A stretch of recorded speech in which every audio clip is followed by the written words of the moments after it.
الحمد لله الذي هدانا لهذا وما كنا لنهتدي لولا أن هدانا الله. أشهد أن لا إله إلا الله وحده لا شريك له، وأشهد أن محمدا عبده ورسوله لا نبي بعده. اللهم صل وسلم وبارك وكرم على سيدنا محمد الفاتح لما أغلق والخاتم لما سبق ناصر الحق بالحق والهادي إلى صراطك المستقيم وعلى آله وصحبه حق قدره ومقداره العظيم. أما بعد، فيا أيها الحاضرون اتقوا الله حق تقاته ولا تموتن إلا وأنتم مسلمون. قال الله تعالى في كتابه الكريم وهو أصدق القائلين: أعوذ بالله من الشيطان الرجيم، يا أيها الذين آمنوا اتقوا الله ولتنظر نفس ما قدمت لغد واتقوا الله إن الله خبير بما تعملون. صدق الله العظيم. Ma'asyiral muslimin, sidang Jumat yang dimuliakan Allah Subhanahu wa taala. Syukur alhamdulillah pada di hari yang mulia ini, hari Jumat di tempat yang mulia ini, Allah kumpulkan kita bersama orang-orang yang mulia. Semata-mata kita bersyukur, mendekatkan diri kepada Allah Subhanahu wa taala, bersyukuri atas segala nikmat yang telah Allah berikan. Mudah-mudahan Allah jadikan kita sebagai orang-orang yang bersyukur atas segala nikmat-nikmat yang telah Allah berikan, dan Allah jadikan kita sebagai orang-orang yang beriman kepada Allah Subhanahu wa taala. Salawat dan salam tak lupa juga kita curahkan, kita sanjungkan kepada junjungan kita Nabi besar Muhammad sallallahu alaihi wasallam, kepada para keluarga, para sahabat, para tabi'in, insyaallah kita sebagai pengikutnya yang senantiasa istiqamah dalam menjalani ajaran sunnahnya, kelak kita mengharap mendapatkan syafaatul uzma dari Nabi kita Muhammad sallallahu alaihi wasallam. Ma'asyiral muslimin, sidang Jumat yang dimuliakan Allah Subhanahu wa taala. Pada kesempatan yang mulia ini, yang baik ini, khatib mengingatkan kepada diri khatib sendiri dan umumnya kepada jamaah yang hadir di sini semua.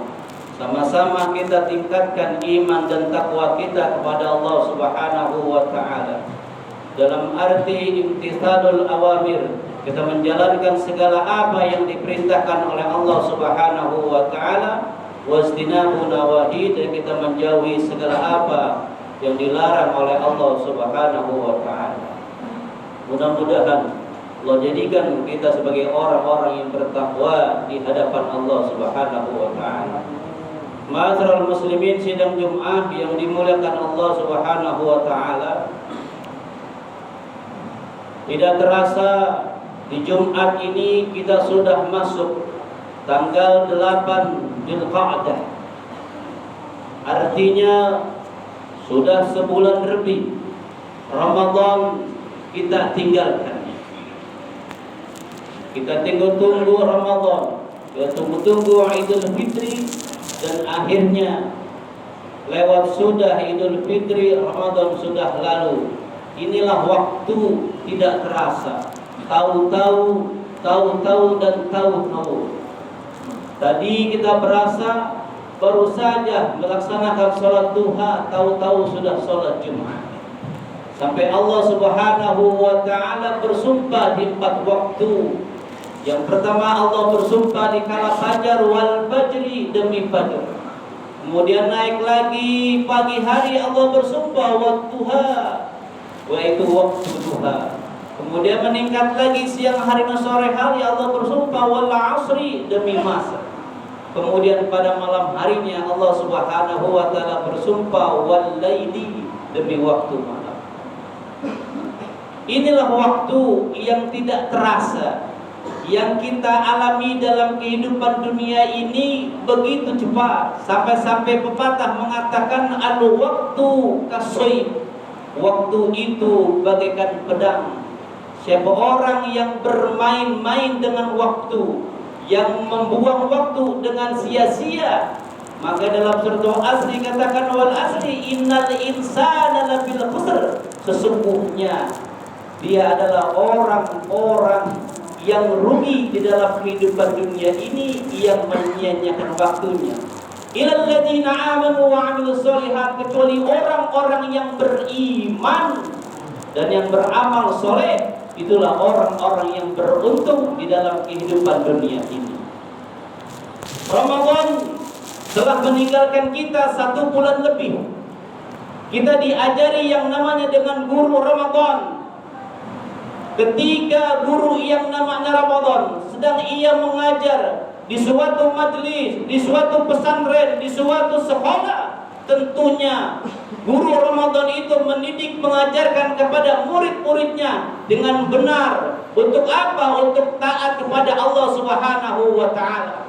Ketika guru Ramadan sedang mengajar, sedang ceramah, sedang memberikan pelajaran untuk murid-muridnya, tentunya murid-muridnya akan terdiam, akan tunduk, akan patuh ketika ada gurunya sedang menyampaikan pelajarannya. Tetapi pertanyaannya, ketika guru Ramadan itu pergi, apa yang terjadi terhadap murid-murid yang ada di sekitarnya? Mungkin akan timbul dampak-dampak yang tidak mengenakan. Ada murid yang ketika gurunya pergi ia bercanda, ada murid yang ketika gurunya pergi ia tidur-tiduran, ada yang ketika gurunya pergi ia berantem, ada yang ketika gurunya pergi ia membuat onar di dalam lingkungan sekolah, lingkungan pesantren atau lingkungan majelis taklim. Ini yang nantinya akan muncul. Ketika guru Ramadan pergi itu akan muncul 3 kelompok manusia, 3 golongan manusia yang ketika Ramadan itu pergi. Kita dididik 30 hari, diajarkan oleh guru Ramadan, diajarkan jujur, diajarkan sabar, diajarkan untuk beribadah, diajarkan untuk membaca Al-Quranul Karim. Pertanyaannya, apakah semua murid yang diajarkan oleh guru yang namanya Ramadan itu akan mendengarkan, akan menjalankan apa yang diajarkan oleh perintah Ramadan tersebut? Yang pertama, ketika Ramadan itu pergi akan muncul 3 kelompok golongan manusia. Yang pertama adalah kelompok di mana ketika gurunya menyampaikan ia melaksanakan, turut tunduk patuh terhadap guru yang diajarkannya. Kemudian ketika guru itu pun pergi, ia tetap tunduk ibadah, dia tetap belajar Al-Quran, dia tetap ibadah, ia tetap mengaji, ia tetap beribadah kepada Allah Subhanahu wa Ta'ala, ia tetap jujur, ia tetap patuh walaupun gurunya sudah pergi. Ini yang disebut yaitu golongan orang-orang yang muttaqin, orang yang bertakwa kepada Allah Subhanahu wa Ta'ala. Ketika Ramadan ia beribadah dengan tekun ke hadapan Allah Subhanahu wa Ta'ala, ia dengarkan pelajaran dari guru Ramadan, ia belajar Al-Quran, ia membaca apa yang diajarkan semua gurunya. Ketika gurunya itu pergi, ia tetap istiqomah dalam menjalani ajaran-ajaran yang diajarkan oleh gurunya itu yang bernama Ramadan. Inilah yang termasuk dikatakan qad aflaha man tazakka wa dzakara asma rabbih fasalla, yaitu orang-orang inilah orang yang bahagia lepas Ramadan, ia tetap bahagia. Kenapa? Karena orang ini tetap melanjutkan ibadah di 11 bulan tersebut walaupun guru Ramadannya telah pergi. Ma'asyiral muslimin, sidang Jumat yang dimuliakan oleh Allah Subhanahu wa Ta'ala, mudah-mudahan kita termasuk golongan orang-orang yang pertama ini, yang walaupun Ramadan telah pergi, tapi kita tetap beribadah, tetap tilawatil Quran, beribadah kepada Allah Subhanahu wa Ta'ala, tetap melaksanakan salat fardu secara berjamaah, tetap menjalankan ajaran sunnah Rasulullah sallallahu alaihi wasallam. Ma'asyiral muslimin, sidang Jumat yang dimuliakan Allah Subhanahu wa Ta'ala. Kemudian kelompok orang yang kedua, ketika di mana gurunya itu telah pergi, ketika ada gurunya ia tunduk, ia patuh, ia dengarkan apa yang diajarkan oleh gurunya. Tetapi ketika gurunya itu telah pergi, Ramadan telah pergi, apa yang terbuat oleh murid ini, apa yang diperbuat oleh orang ini, ia melakukan lagi perbuatan-perbuatan maksiat. Ia tinggalkan lagi ibadah kepada Allah Subhanahu wa taala. Ia tidak lagi membaca Al-Qur'anul Karim. Ia tidak lagi salat berjamaah di masjid. Ia tidak lagi melaksanakan sunnah-sunnah Rasulullah sallallahu alaihi wasallam. Kenapa? Karena orang ini merasa dibebani oleh yang namanya Ramadan. Ia dibebani Ramadan. Karena apa? Ia takut pada bulan Ramadan. Makanya pepatah mengatakan kun rabbaniyun wala takun ramadaniyun. Jadilah kamu itu hamba Allah, hamba yang menyembah Allah di saat dimanapun berada. Jangan kamu menjadi apa? Jangan kamu menjadi hamba Ramadan yang ibadahnya hanya di bulan Ramadan saja, yang ibadahnya takut pada bulan Ramadan saja, tapi di bulan-bulan 11 bulan yang lainnya ia tidak ibadah, ia berbuat maksiat, ia berbuat zina, ia berbuat munkarat. Kenapa? Karena guru Ramadannya telah pergi, ia takut hanya kepada Ramadan tersebut. Ini kelompok golongan orang-orang yang kedua. Kalau masjid di sini sepi, ketika bulan Ramadan masjid ini ramai, masjid ini penuh dengan jemaah orang-orang beriman. Tapi ketika Ramadan telah pergi, barisannya cuma satu saf, dua saf, subuhnya hanya satu saf. Berarti di sini kebanyakan kelompok golongan orang-orang yang kedua, yaitu takut hanya pada bulan Ramadan, takut ketika Ramadan itu ada di tempat, takut ketika gurunya itu ada di tempat. Inilah golongan orang-orang yang kedua, yang takut hanya pada Ramadan, bukan takut kepada Allah Subhanahu wa taala. Ma'asyiral muslimin, sidang Jumat yang dimuliakan Allah Subhanahu wa taala. Dikatakan raqima ampu rajulin idza jaa Ramadan summa salaqa falam yughfarlah. Orang ini seperti orang yang bebas dari penjara, orang yang seperti ini bebas dari kurungan, seperti burung dalam sangkar. Ketika burung itu ada di dalam sangkar, burung itu merasa akan tidak betah. Tetapi ketika burung itu dilepaskan dari sangkarnya, ia merasa bebas. Begitulah orang-orang yang golongan kedua ini, ketika bulan Ramadan ada, ia merasa terpenjara, ia merasa dikerangkeng. Tapi ketika Ramadan itu telah pergi, ia mengucapkan bebas. Karena apa? Karena Ramadan telah pergi, tidak ada lagi yang dilarangnya, tidak ada lagi maksiat-maksiat yang bisa dilakukan Ramadan. Ia merasa bebas, bisa melakukan kejahatan lagi, bisa mencuri lagi, bisa maksiat lagi, bisa berbuat zina lagi, bisa bermain judi lagi, bisa bermabuk-mabukan lagi. Kenapa? Karena Ramadan telah pergi. Inilah kelompok golongan orang-orang yang kedua. Ma'asyiral muslimin, sedang Jumat yang dimuliakan Allah Subhanahu wa taala.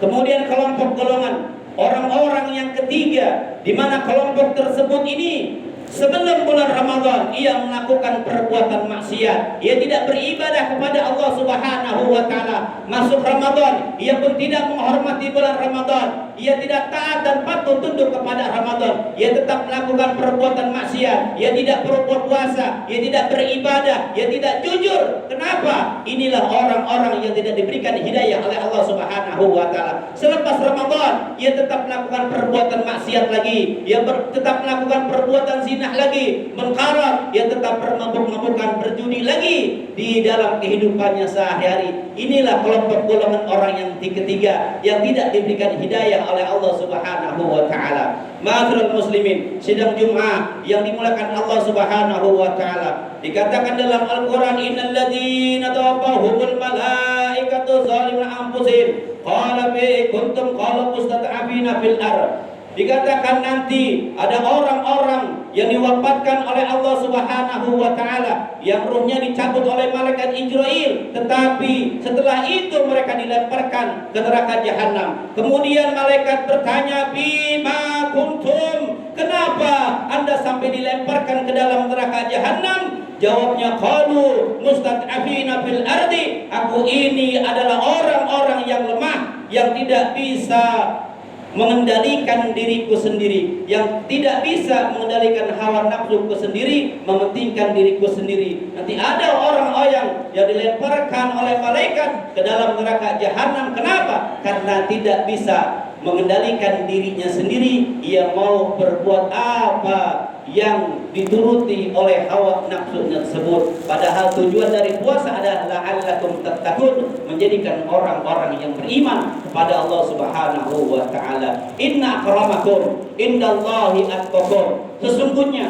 orang yang paling mulia di sisi Allah Subhanahu wa taala adalah orang-orang yang bertakwa, bukan orang-orang yang ganteng, bukan orang-orang yang punya jabatan, bukan orang-orang yang hartanya banyak, bukan, tetapi orang-orang yang bertakwa di hadapan Allah Subhanahu wa taala. Itulah orang-orang yang dekat oleh Allah Subhanahu wa taala. Mudah-mudahan jemaah yang hadir di sini semua Allah jadikan orang-orang yang bertakwa, yang takut kepada Allah Subhanahu wa taala, menjalankan segala apa yang diperintahkan oleh Allah Subhanahu wa taala dan menjauhi segala apa yang dilarang oleh Allah Subhanahu wa taala. Walaupun Ramadan telah pergi, kita tetap beribadah secara salat berjamaah di masjid ini. Kita tetap yang namanya menjalankan ajaran sunnah-sunnah Rasulullah sallallahu alaihi wasallam yang nantinya Allah wafatkan kita dalam keadaan husnul khatimah dan Allah kumpulkan kita kepada orang-orang yang beriman dan bertakwa di hadapan Allah Subhanahu wa taala. A'udzu billahi minasyaitonir rajim. Bismillahirrahmanirrahim. Wal 'asri innal insana lafi khusr illa alladziina aamanu wa 'amilus shalihaat wa tawassaw bil haqq wa tawassaw bis sabr. Barakallahu li wa lakum fil Qur'anil 'azim wa nafa'ani wa iyyakum bima fihi minal ayati wa dzikril hakim wa taqabbala minallahi wa minkum tilawatan wa samii'un 'aliim. Aqulu qawli hadza fastaghfirullahal 'azim innahu huwal ghafurur rahim. Allah